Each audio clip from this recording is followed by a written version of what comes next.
Margavan and Melanine, and well met indeed. I'm Arachagaladurthan, the head of Divide and Conquer, and welcome back to Divide and Conquer as we continue on as the Vale of the Anduin. Exactly where I left off last time, so at the start of the turn. Let's continue with our plans of domination in the Forest of Mirkwood by forming our armies up toward Ost-in-Gael. I'm also hoping for some map information from these people. Proposition for us? Seems like there is something else you wish to propose, then. The Dunlendings. Dunlendings. An honour and a pleasure. Farewell. We've reached the Shire and we've reached Bree because Dunland have Mengellan and they have Matraith. Now, I shall say this only once, because this is one of the things that I really got sick of saying, but that annoying Aztec bug denoting the Dunlendings cannot be fixed.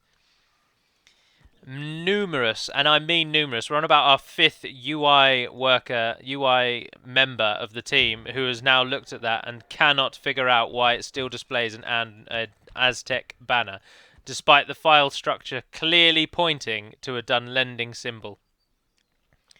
The only way to arrange it to reconfigure it would be to go into the medieval base files themselves and make it so that the base Aztec banner actually looks like a Dunlending banner. But that would mean that if you uninstalled the mod, the Aztecs would then forever have the Dunlending banner in the base game.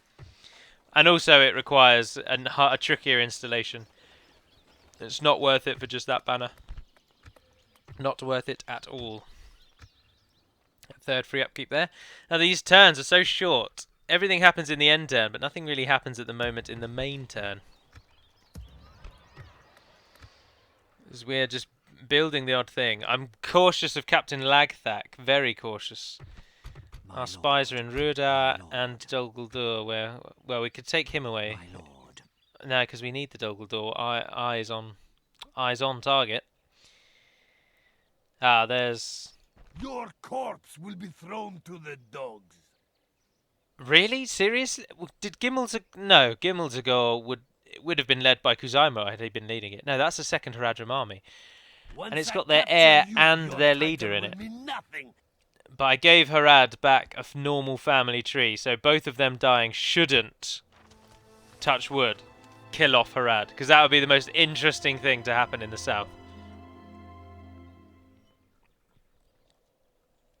Because I don't go for total world domination, I think it's actually quite interesting to have weird and quirky things happen in other arenas. So as the Vale of the Anduin, I'm very, very unlikely to have any effect on the Dol Amroth Harad Umbar scenario. I might make it to Mordor, depending on how ruthless you are, moving through the Dol Guldur and then down through to the Daggerlad. There is no glory in hiding like You're this. very, very, very unlikely indeed to make it to the Bree, Dunland, Ennard Wythe arena, and you're very unlikely to make it to the Dorwinian, Dale, Erebor arena around the Sea of Rune. So weird changes in those places I would welcome, just to see how the enemy reacts to very strange happenings. Yes, my lord. I think we'll group up before we besiege it. Assembling a mighty host. We'll build more forces here because we can, basically. We'll get some good units in there. Have we got the Éothéod Knights yet? No, we're still at 50%. Let's get some standing stones. Oh, we've got a bit of money, so we'll use it to build some stuff. Yeah, we'll get a smoking house. Gives us a little bit of income. Massively slow payoff, of course, but still, income is income. Now, if we can get... Oh, Angmar aren't allied to Harad. If Angmar attack us there, I think only themselves and the Misty Mountains would join. Yeah, because they're the only two that are allied to them. So the Misty Mountains and Angmar would fight together. And they have a mostly infantry army, so we'd have to rely on our archers a lot more. Ah, Rohan now have held this long enough they can actually train their own units here. It's cray-cray. It's crazy. I have no intention of moving on Lagthak, and I feel as though Lagthak does not want to create another enemy in us. And that's why he's not going for Gleerwine. Which is fine by me, because Gleerwine has potential. Money potential. It's got mines, and it's a large city, so the population can grow. So I'm keen to just be at peace up there and just turn it into a cash cow. I don't think Angmar will siege us out in Brerenholt. The AI is very impatient, and they do often attack. And I expect the same here. And there we are. Oh, the Misty Mountains moved away, and so they're not going to join in. It's us versus Mao Zag. Now, I might fight him at the slope this time instead of right back at the square. Depends how well we can place archers. We have a very good chance of beating him. Oh, really good. Look, he's... Oh no, Orc Halberdiers are actually quite good. And he's got a full contingent of Rudar. 2 generals, Mao Zag himself and the other guy. Righty-ho. Second defence of Breerenholt. Attack!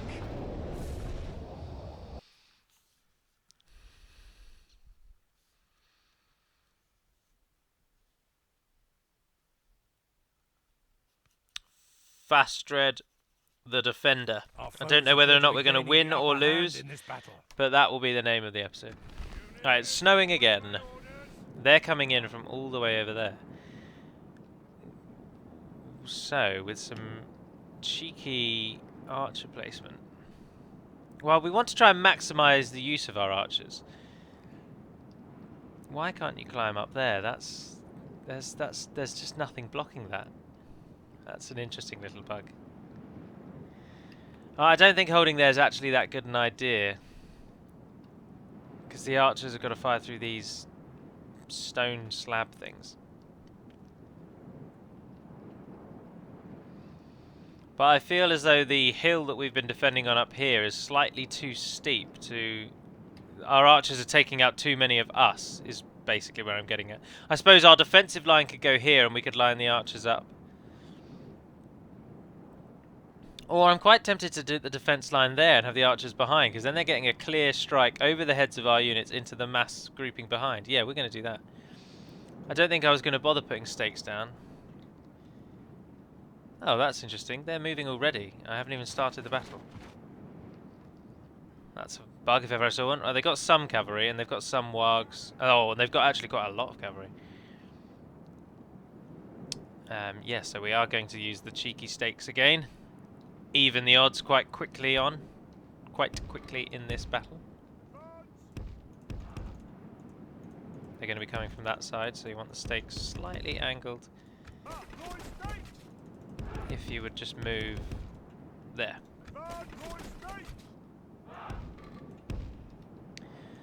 Oh, don't you just hate city battles? City battles, I personally think, are the fastest way to drain yourself for want of playing the game. The constant attempts to make your army just stand where you want them to. It's really tedious.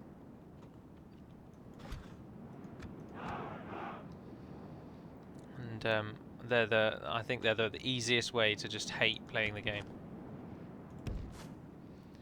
Right, run yourselves back here. Oh, they're not just going to sit there and do nothing, are they?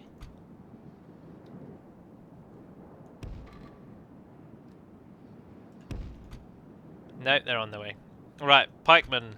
Ah, pikemen are very depleted. One unit on that side. One unit on that side. And then 82 of you form across the centre. Archers, key to this engagement. Woodman trackers. Run back to there. Hobbits. You don't have as much range. Go in front. Farmhand and Fastred go next.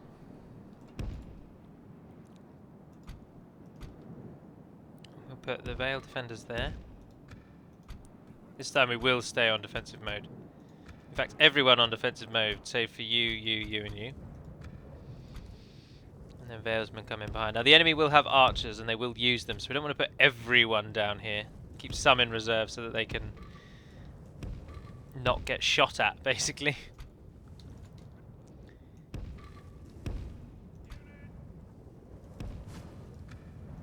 Right, we can happily keep this one at ×6.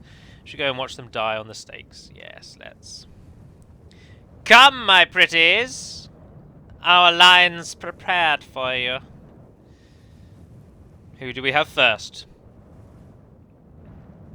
It is Wargs versus Stakes. No, it's Men of Rudar. And in they go. One couple make it through. And kill themselves on the next step. Wargs come to their death. Oh, that's like slaughter. That's like someone's gone into a pound and they've taken a minigun in with them and just sprayed everywhere. Our archers have made it back.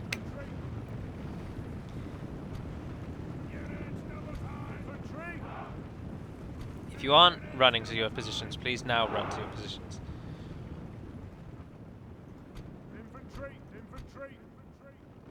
Who are you? Oh, come on! Why are you so blooming far away?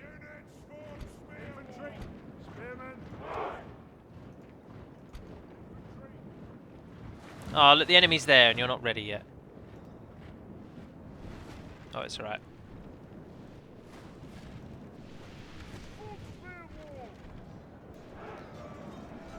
Alright, before we've really joined, we've killed 10% of them thanks to our stakes. Let's control these.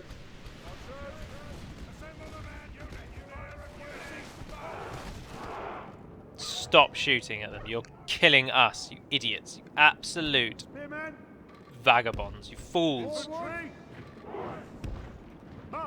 Alright, so the infantry are only just coming around the corner. Now the infantry you can fire at will at. If there are no more cavalry, I'll let you know. General's bodyguard. Archers. Archers.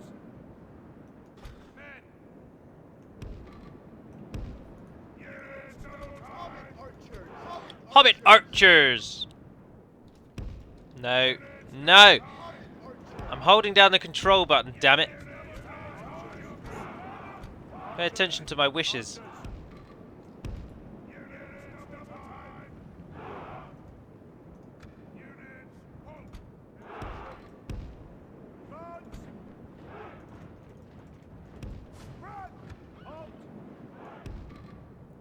You're annoying as well, really, aren't you?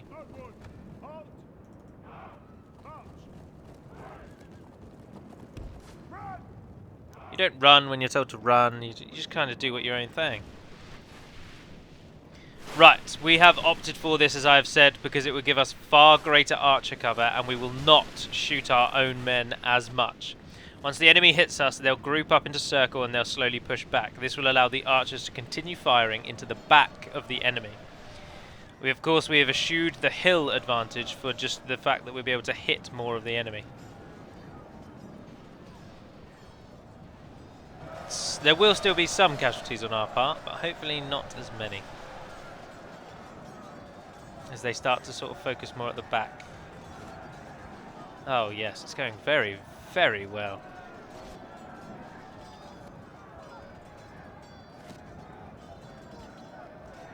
Slaughtering them at the moment. Massively change once the archers run out of arrows, though. Pray something changes in the course of battle. The hobbits already have. Seems almost certain. Hobbits! Come out of that group and run away. Hobbits are useless in battle, they'll just die. So, we'll get rid of them while we can. Our herders, again, will then be used in a moment to go and capture the enemy, so you guys run up there. Only half the enemy force remains. The enemy is again just pushing for the square like mindless idiots.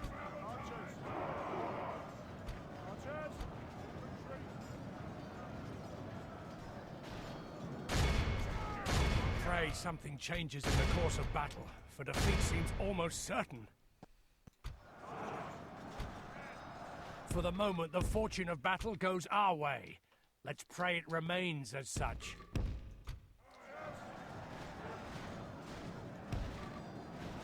Please come over there, thank you. What of our forces here? Herders.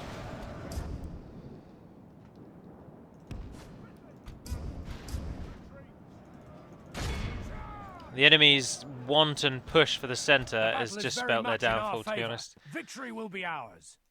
And even if they do get there, whilst the hobbits aren't going to put up much of a fight, they will at least the fact that they're in the square means they'll at least die before the enemy takes it.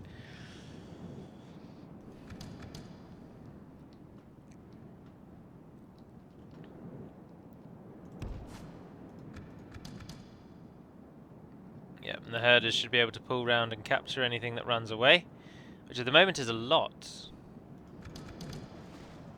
Although they have made it to the square. 26 bodyguards still alive.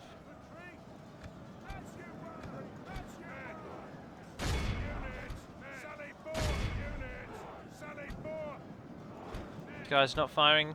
I've had enough. They're just taking a day, you know, just having some time to themselves.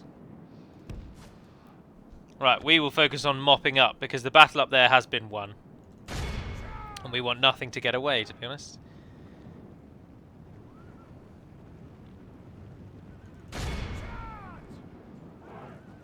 And the general has fallen, it's only a matter of time.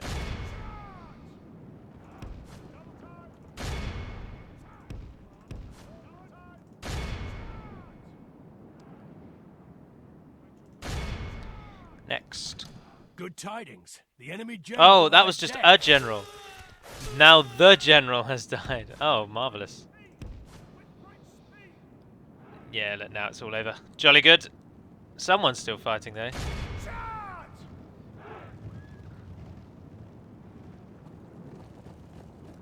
That was quick and easy. Who's next? 66 Hillmen. No way are you getting away. Nobody's actually fighting, so I'm... If we continue like this, we will smash the enemy. They're all dead as well. So, that just leaves... Oh, there are 11 bodyguards.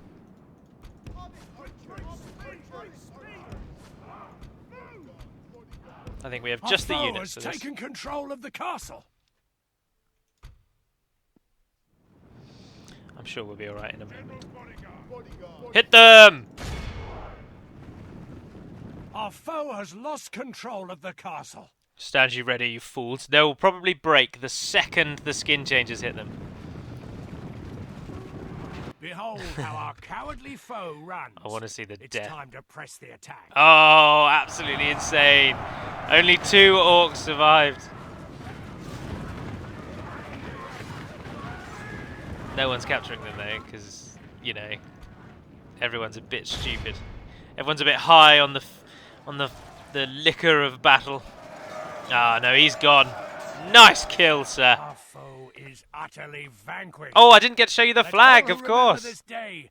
There it is, Remember in all its as the glory. day of our most glorious victory. Now, when I was making this flag, this was the first one I did, and I forgot that it takes out that corner. It takes out that triangular section. So the base flag is actually a rectangle with a nice little, like, Celtic design in the corner, which goes with the flag. But I think I'll need to go back and just cut that out, because it just looks really strange, doesn't it? But the eagle in the sun background looks pretty cool, I think. And so it's no longer Timurid. I forgot to show you. We only lost 384. We killed 2,836. And only 2 got away. General average across the board. 224 skin changers. Well done. Well done, skin changers. Well done. That looks remarkably like the Vale of Anduin, doesn't it, actually? That could be the Upper Vales. This could be the Grey Mountains instead of the Misty. Little valley. Marks the start of the greatest river in Middle-earth. Victory! We must make a stand. We are besieged.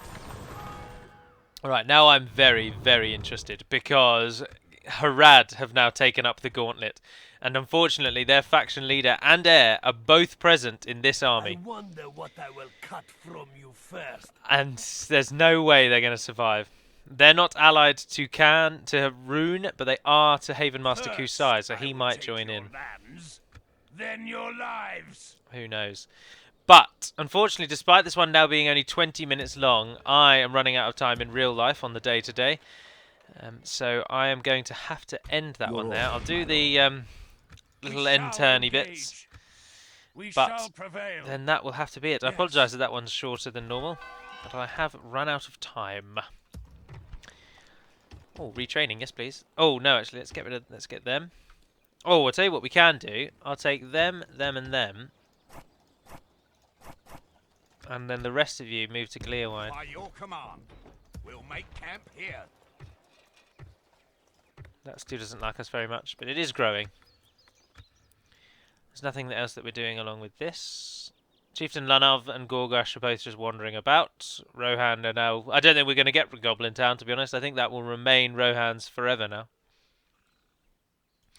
We will call Dol Guldur Nordengard if we manage to take it.